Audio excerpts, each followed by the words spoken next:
চুরি করেছে, চোরের দোষ নাই, গৃহস্থের দোষ। চোরায় চুরি করতে ঢুকছে, দেওয়াল বইরা এক চোরায় মারা গেল, আর এক চোরায় আদালতে মামলা দিছে, বাড়িওয়ালার ফাঁসি চাই। কেন আমার সাথে চোরা মরলো কেন, দেওয়াল নরম করলো কেন? মহামান্য আদালত এমন মগা, মামলা আমলে নিয়া ডাকছে, বাড়িওয়ালারে ডাইকা কয় তোর ফাঁসি হবে। কেন স্যার? কয় দুই চোরায় চুরি করতে ঢুকছে, এক চোরায় তোর দেওয়াল পরে মারা গেল, তুই দেওয়াল নরম করে উঠাইলি কেন? বাড়িওয়ালা কয় স্যার মান পড়বেন, আমার কোনো দোষ নাই, এই দেওয়াল আমি উঠাই নাই, রাজমিস্ত্রি উঠিয়েছে। মহামান্য আদালত কয় তুমিও খালাস। কই রাজমিস্ত্রির ডাক। স্যার বলে স্যার নাই, এক্ষুনি ফাঁসি। বলে কেন? কথা শুনেন, কি সমস্যা? বলে দেওয়াল নরম করে উঠাইলি কেন?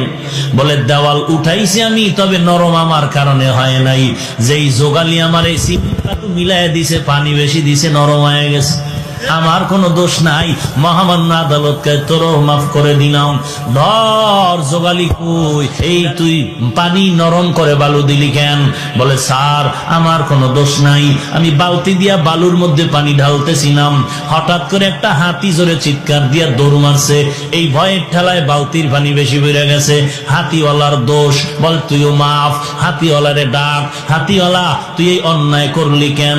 কয় স্যার আমার হাতি এমনি চেতে না, এমনি গরম হয় না, এক বেডিয়ে এক মহিলা সুন্দরী রূপসী স্বর্ণের অলংকার লাগাইয়া ঝুম ঝুম করে আওয়াজ করতেছিল, হাতি দেখা গরম হয়ে গেছে।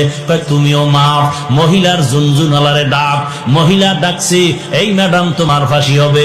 বলেন কি ম্যাডামের ফাঁসি হবে? বলে হ্যাঁ। কেন? বলে তোমার ঝুনঝুন আওয়াজে হাতি গরম হইছে, চোরায় মারা গেছে। বলে আমার ঝুনঝুন আওয়াজ তো আমি বানাই নাই, এই দোষ সব স্বর্ণকারের। এই আওয়াজ কেন আমার দোষ? বানাইছে কে? স্বর্ণকার। তুমিও খালাস।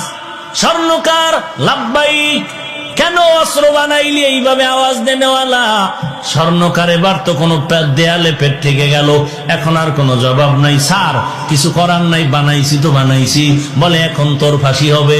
বলে কই এর ফাঁসি আমার গলায় আসলো কেন? কি এর ফাঁসি?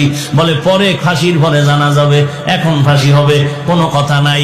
কপাল বড় খারাপ, ফাঁসির মঞ্চে যখন স্বর্ণকারের নেওয়া হলো, ফাঁসির মঞ্চে যখন দাঁড়ায় গেল, ফাঁসির মঞ্চে গিয়ে দেখে মারাত্মক সমস্যা, ফাঁসির রশির সাথে গলা মিলে না, রশির ফাঁকা বড়, গলা চিকন। এইবার বলে বাদশা নামদার কি করা যায়? কয় এর গলার সাথে রশি মিলে না, কয় এডারে বাদ দিয়া এই দেশে খুঁজা দেখ যার গলা মোটা, এডারে ঢুকা।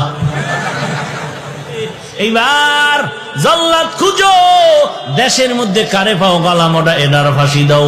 খুঁজতে খুঁজতে খুঁজতে খুঁজতে একজন গলা মোটা পাইল, পীর সাহেবের খাদেম।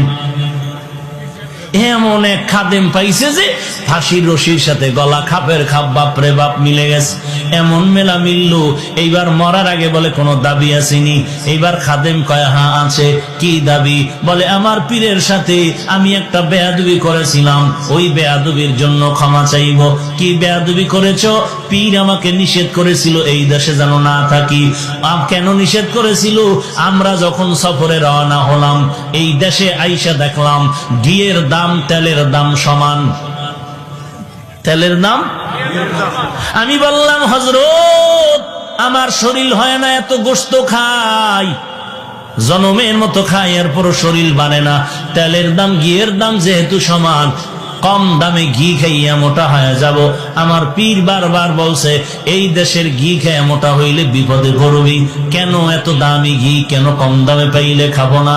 পীর বলছিল সাবধান, যেই দেশে তেলের দাম ঘিয়ের দাম সমান, ওই দেশে কোনো ইনসাফ নাই।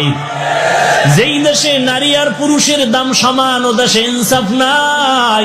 যেই দেশে শিক্ষিত শিক্ষিতের মান সমান, দেশে ইনসাফ নাই। পীরের কথা আমি মানি নাই। আমি পীরেরে বললাম, হুজুর যত বয়ান দেন ঘি না খাইলে কলিজা ঠান্ডা হবে না। হুজুর আমাকে বলল, টের পাবি সময় মতো। এখন তো টের পাবো ভাব। আমার পীরের একটু খোঁজ করে দেখাও। পীরের তালাশ করে আনা হলো। হযরত জি মেহেরবানি করে মাফ করে দেন। মুরব্বির কথা না মানলে এমনই গজবে পড়া লাগে। এমন বিপদ আইছে, কোথার ফাঁসিয়া আমার গলায় লাগতেছে, কোথায় জানি কি গ্যাঞ্জাম লাগছে, এখন আমারে ফাঁসি দিচ্ছে। সরকার আমারে দাওয়াত দিছে ফাঁসির জন্য। এই বিপদ থেকে বাঁচার উপায় কি? বলে মুরব্বি মানবি জীবন ভর? বলে হ্যাঁ মানবো। মুরব্বির সাথে বেয়াদবি আর করবি নি? কয় জীবনও করবো না। কয় এইবারও বাঁচার বুদ্ধি দেই, মরণের জন্য তুই পাগল হয়ে যাবি। তুই বলবি আমাকে তাড়াতাড়ি ফাঁসি দাও, আমারে তাড়াতাড়ি ফাঁসি দাও। এই কথা তোর কথা বন্ধ করবি না, এরপরে যা হওয়ার হবে। এইবার জল্লাদ যখন ফাঁসির মঞ্চে নেয়, খাদেম কয় আমাকে দাও। পীর সাহেব বলে খবরদার, এই খাদেম রে দিবা না, ফাঁসি দিলে আমাকেই দাও। দুইজন আর কিলেকিলি লাগছে ফাঁসি হওয়ার জন্য। সবাই আশ্চর্য হয়ে গেল, এমন কাহিনী তো জমিনের মধ্যে আর হয় নাই। দোনোজন মানুষ মরার থেকে বাঁচার জন্য ফজরের আগে রাস্তায় দৌড়ায়। কথা ঠিক নেই?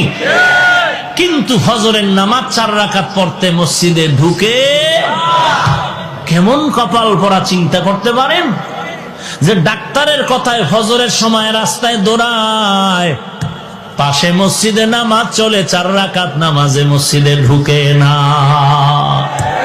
একটুখানি নেকের তরে রোজ হাসরের মাঠেতে বাবা ঘুরবে ছেলের পিছে, ছেলে বাবার আগেতে। আহাতে মন কঠিন দিনেতে নামাজ তোমায় ভুলবে না, ঠিক মতো পড়িলে নামাজ জান্নাত তোমার ঠিকানা। ঘুমের চেয়ে নামাজ ভালো, আর তুমি ঘুমাইও না ঠিক মতো।